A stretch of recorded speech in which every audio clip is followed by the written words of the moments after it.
خالدين।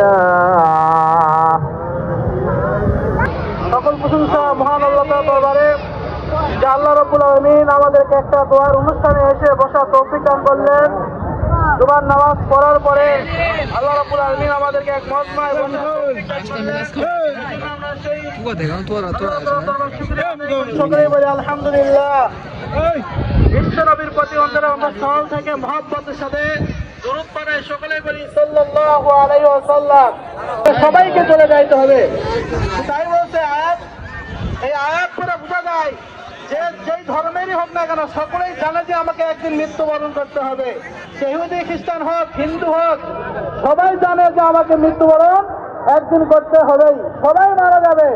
যে আজরাইল সাল্লাম আমাদের জান কবজ করেন, ইনিও একদিন মারা যাবে।